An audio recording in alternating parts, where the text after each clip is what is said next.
All right, everybody. So this is going to be an interesting segment. Forgive my absolutely messy hair. I'm going to be getting a haircut in the next few days. Don't you guys worry. But in the meantime, you have to deal with my wavy ass Italian hair being way longer than it should ever be allowed to go. However, we've got an update on Donald Trump and his campaign, but I want to frame this in a different way than I usually would in regards to Trump's policy announcements. You see, right now, Biden's approval ratings among young people, my age, Gen Z, many people in chat's age, who are very progressive leaning, especially, the women, they're very low. They're abysmal, the approval ratings are. And one of the biggest reasons for this, especially among young Democrat voting people, is Biden's support for Israel and his seeming lack of empathy for the Palestinian people in Gaza. Now, I'm not going to do anything whatsoever to defend Biden's handling of Israel or his handling of the Red Sea situation, because I've already done the Red Sea defense thing already, and I mean he's legally in his right to defend global trade. I think it's the smart thing to do. And the Houthis are also a terror group and very anti-Semitic and don't give a fuck about the I'm not going down that rabbit hole. I'm not going down that rabbit hole. I'm going to stop myself. I'm not going to try to defend Biden here because I know that many of you watching don't want to hear it. Instead, I want to show you the alternative. If you are pro-Palestine to the extent that Biden's handling of Israel has made you decide not to support him, then I want you to see what Trump's policy on lack of support for Israel, not opposing Israel, lack of support for Israel, will be if he gets elected. Here's a little sneak peek hint. It rhymes with reportation. Anyway, here is a clip from Trump's recent speech. If you think Biden is bad on Israel and Palestine, Trump is 1,000 million trillion times worse, and you do not want Trump taking his place in 2024. Because they want to destroy our country. They want to destroy our country. Under Biden, we have not one but two immigration disasters. We have one on the border, and we have one in the Biden State Department, which is admitting colossal amounts of jihadists into our communities and campuses and our refugees. He means Arabic Muslims when he says jihadists, by the way. And to be clear, Islam, like the religion, is not the thing that Republicans are mad about. They if you're like a white guy who's a practicing Muslim, they don't give a shit about you. They're not afraid of you. They're afraid of Arabic people. They're afraid of brown people from Muslim majority countries, which tend to be Arabic. Obviously not always, because there are many Muslim majority countries all around the world. It's the world's biggest religion. But when the Republicans think about it, and when we think about it from terms of American immigration, we think the Middle East. We think Northern Africa. We think Iraq, not really, not as much Iraq, but Afghanistan to a degree, especially since the pullout, and Iran, although probably not as much soon now that we're kind of in big tensions with them, but there are a lot of Iranian immigrants. We think about the Middle East, right? And we think about immigrants to the Middle East, and those racial groups, those ethnic groups, I should say, not really racial groups, because it's a broad variety of groups. Those groups are what the Republicans are trying to fearmonger about. They call them jihadists.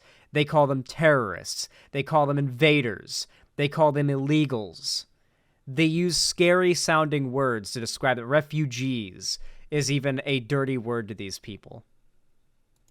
Our communities and campuses and our refugee programs. That's why you see all of these big demonstrations in New York, in Chicago. Nobody can believe what's taking place. They're letting them in at levels that nobody's ever seen before. We cannot allow that to happen.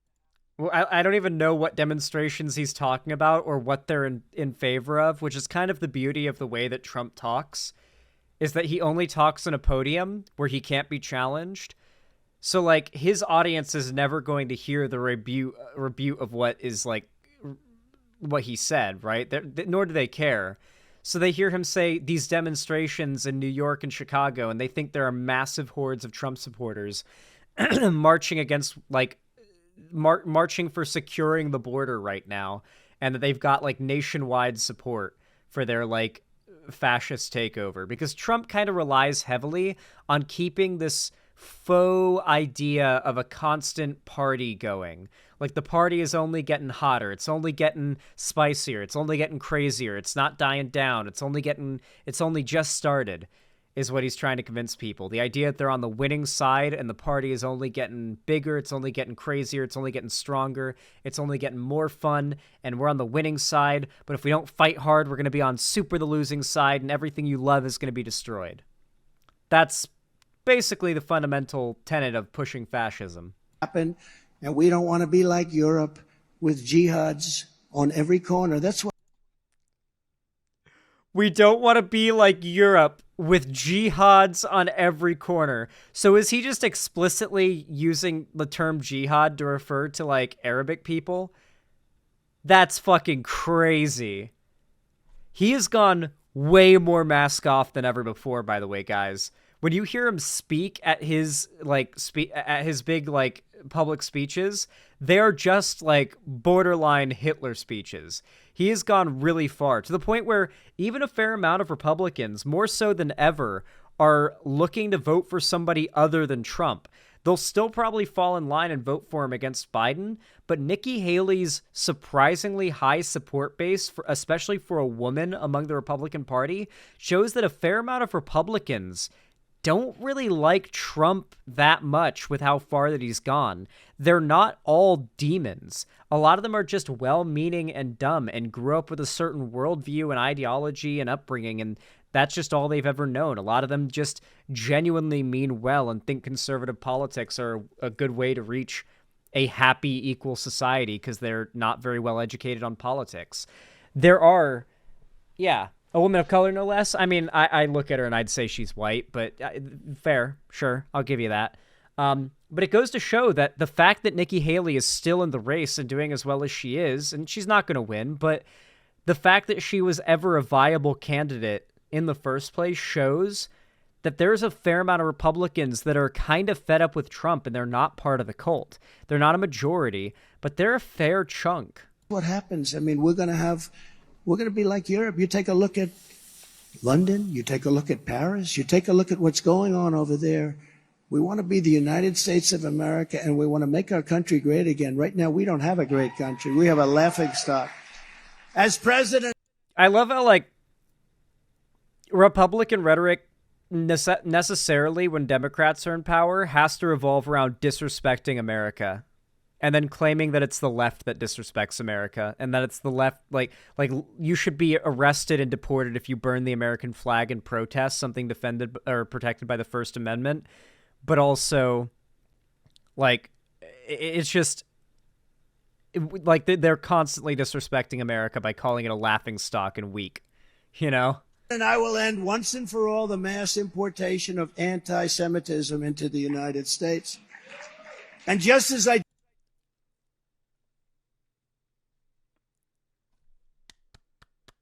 Woo! Crickets.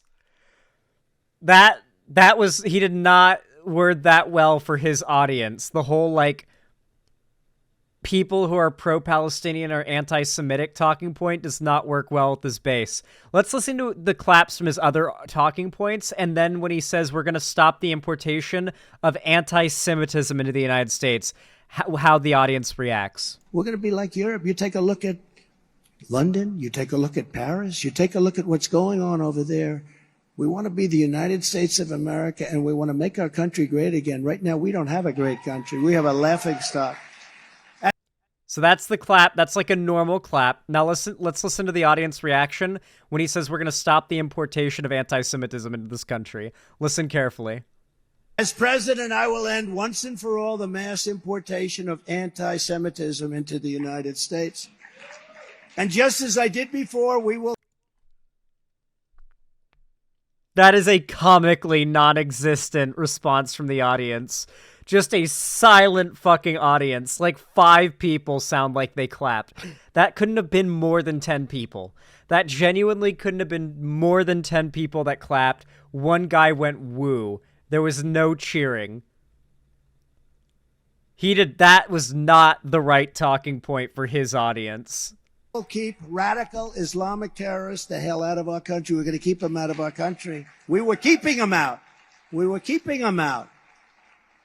You remember the travel ban? On day one, I will restore our travel ban. We had a travel ban because we didn't want people coming into our country who really love the idea of blowing our country up. Let's blow up our streets and our shopping centers and our people.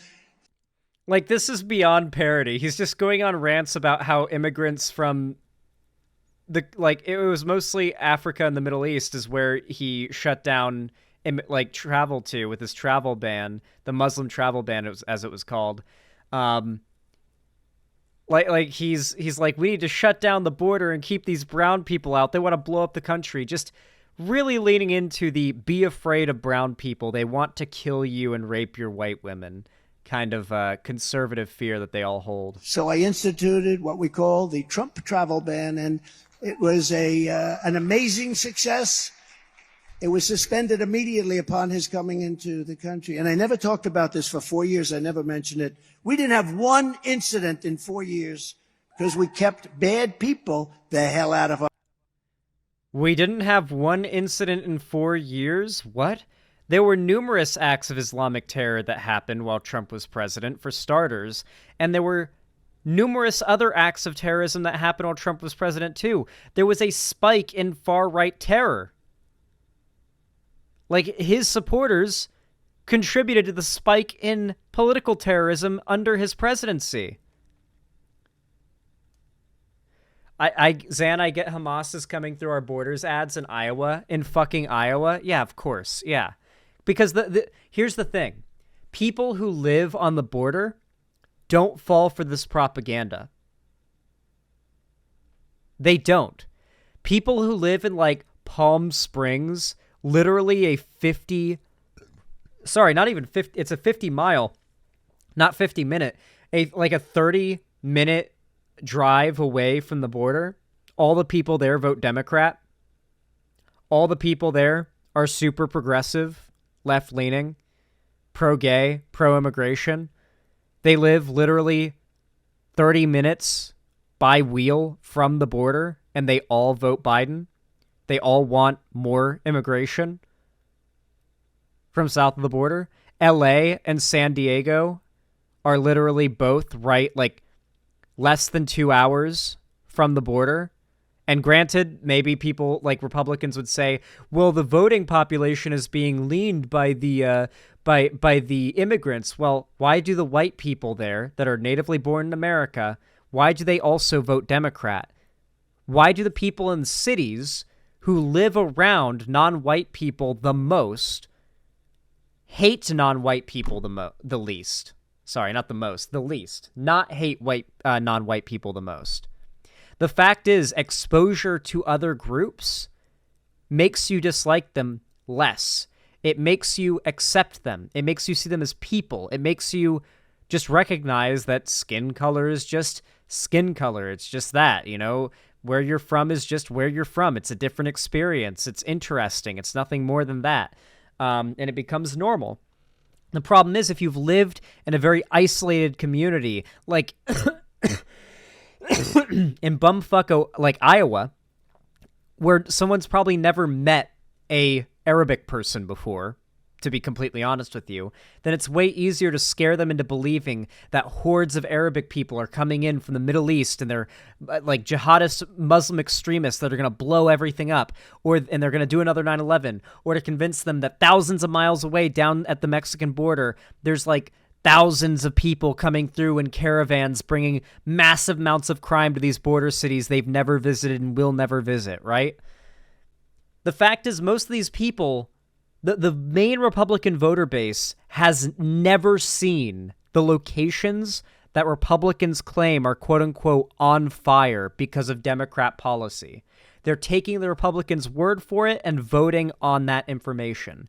The Republican voter base is a mix of mostly people who are very lower income and do not have a lot of traveling worldly experience and live in a very isolated, insulated area.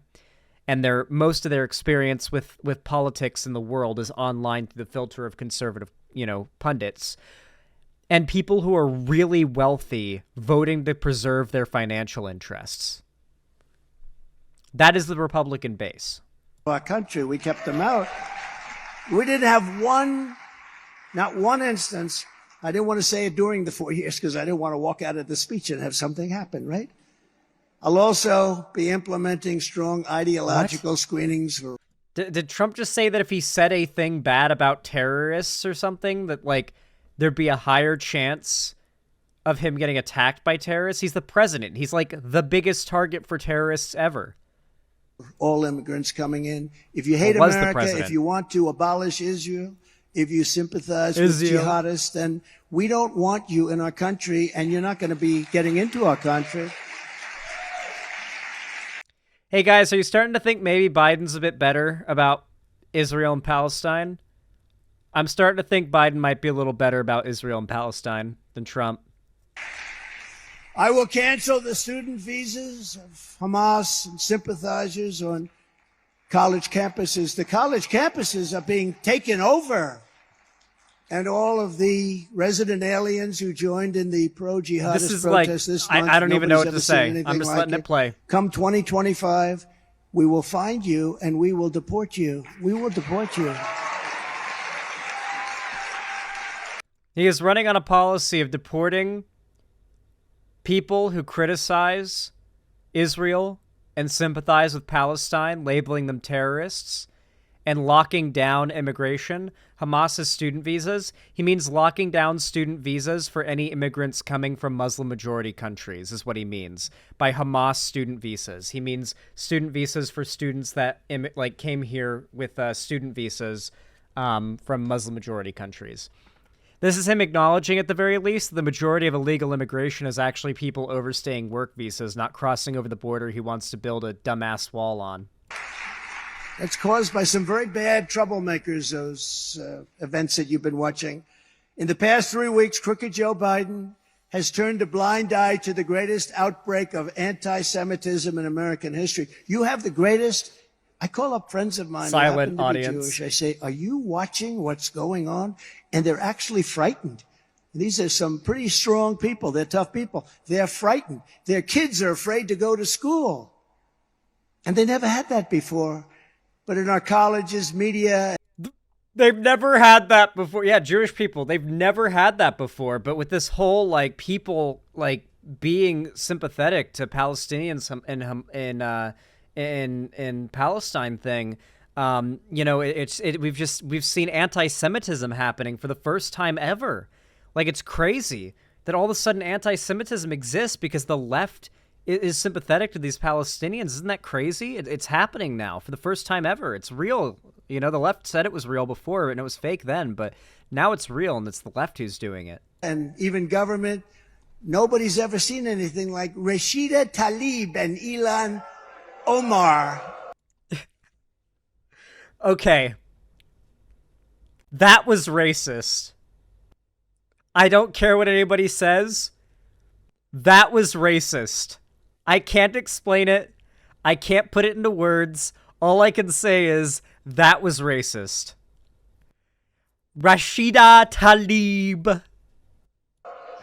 who openly campaign against Israel. Nobody's ever seen this before. When asked recently about rising anti-Semitic hate, Joe Biden's own press secretary had nothing to say about the rabid mobs in the street, and they're shouting, "Kill the Jews, kill the Jews," and she had nothing to say. In fact, there were no mobs of people in the street chanting "Kill the Jews" other than Trump supporters. The fact is that this is just another instance of Republicans basically just claiming that when people protest against something that they like, it is mobs of people, angry, mouths foaming, all sorts of different adjectives they can negatively describe it as. But when they protest, even when it's getting people killed, it's just patriots using their First Amendment rights. Even when people are literally dying because of guys that are supporting their cause. Zan, I hate Trump too, but you're sounding a little too much like Hassan right now. How am I... Okay, you're a troll. I'm going to ban you. I'll respond to what you said, but I know you're a troll because that's literally ridiculous in a segment where I'm like, hey guys, Trump is awful on Palestine and Israel. You should vote for Biden. He's better. That is like the anti-Hassan take. Hassan would want me dead for the takes that I have. Stuck up for the other side. She started talking about the other side. You all saw it. Nobody could believe it. Then she came back later. She said, oh, I misunderstood the question. As president, I will absolutely protect our Jewish citizens from these maniacs, lunatics, radical left thugs. Radical left thugs. Crimes of violence against Jews will be prosecuted to the fullest extent of the law. Right now, they go after Republicans, including me. They go after lots of people. They go after Catholics. I don't know what it is with the Catholics, but they're really after the Catholics, and they're after people wanting to make their school district better. This is a strange thing that's happening in our country. While in office, I took the strongest action of any president in history to combat the... The funny thing is that, like, Hillary Clinton got memed to absolute hell and made to look like such a mean, nasty bitch for calling Trump supporters a basket of deplorables, which is, like, the most undisputedly true statement of all time. And it was actually a creative, like, insult as well.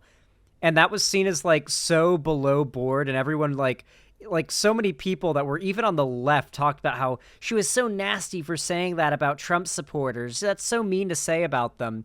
And yet Trump's, like, entire rhetoric from the start has been demeaning anyone who votes for Hillary and claiming that she deserves to be in prison. And people are like, well, she kind of does deserve to be in prison, though. And it's like, really? Really? Why? Well, Benghazi. Okay, what was Benghazi? Explain that to me. What did she do? What was Benghazi? Tell me. Well, Alex Jones said... Okay, cool. The vile scourge of anti-Semitism. You know I've had that conversation.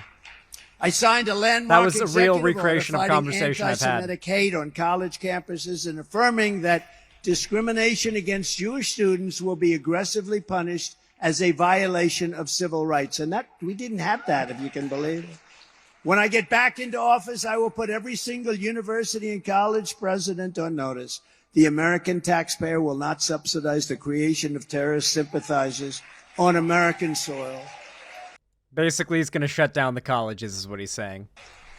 Colleges and universities will purge the anti-Semitism and pro-terrorism. What you're doing, the terrorism, this pro-terrorism is so out of control. Nobody's ever seen. He's just stringing together bullshit, and he's, like, stumbling now because he's not, like, he hasn't thought ahead on anything. He's just trying to get as many claps as possible until his time's up. Or they will lose their accreditation, and every last penny of federal student loans, it will not be paid to them, probably shouldn't be paid to them anyway. Never forget, the same radicals tearing down posters of Israeli hostages, can you imagine, at our university, ripping them right off the wall, I couldn't believe it, are the ones tearing down statues of our American heroes, defunding our police, destroying... I like this. The ones who do insert bad thing are also the same ones who do insert good thing. Ah, yes. Of course they aren't the same people. It's that in their worldview, there's this amalgam blur of the woke, the left, right? And, like, one college student in, like, New York doing a thing is the same... Like, they're the same, part of the same group in their world as, like, a college student in California doing another thing. Our justice system and demolishing our borders. These are the same people that you have. Same people, not good people for us.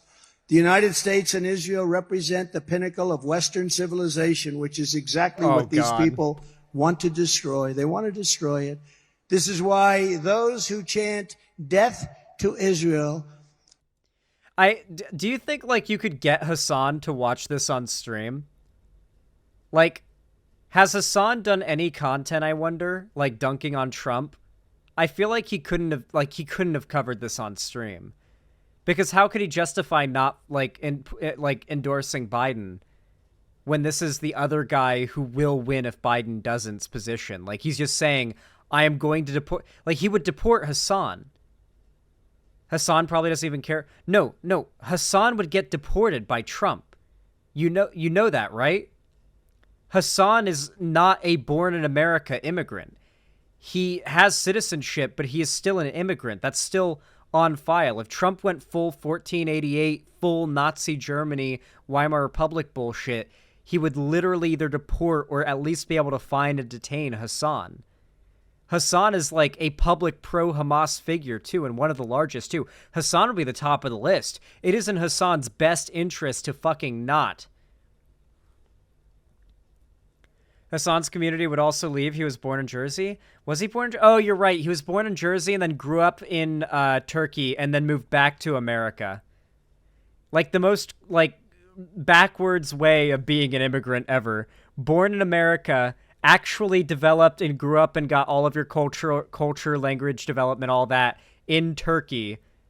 Was, like, Turkish from the get-go. And then came to America again, but as a fish out of water, like, immigrant when he was, like, whatever, 19 or something like that. 16, 17, something along those lines. Hassan's community hates Biden. He couldn't cover Trump, Xander Hall. He can't cover Biden positively. Yeah, because, like, he can't cover Trump and how horrible Trump is and, like, then say, but Biden is still just as bad because it's too clippable, right? It's just too clippable for the people in his audience who are, like, more medium and don't know he's a tanky. Because you got to understand, Hassan's audience is full of e-girls.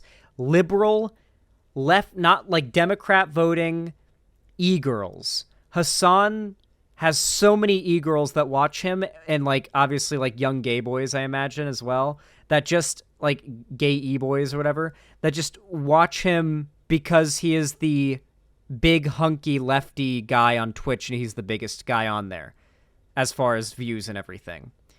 So a lot of them don't even watch him and they aren't like for the tanky stuff. They aren't in there for the tanky stuff. If Hassan just started like going really mask off all the time in the most overt ways, he would lose a lot of support. He already is. Hassan's been tanking on Social Blade for a while now. So like Hassan does need to be careful. He probably just can't cover Trump, which really limits what he can do at all at this point, right? Like, what can Hassan do at this point? He can't cover the election negatively for Trump. All he can do is shit on Biden, I guess, which is basically just going to continue to, like, isolate him into the tanky sphere, which will only reduce his community size. Yeah.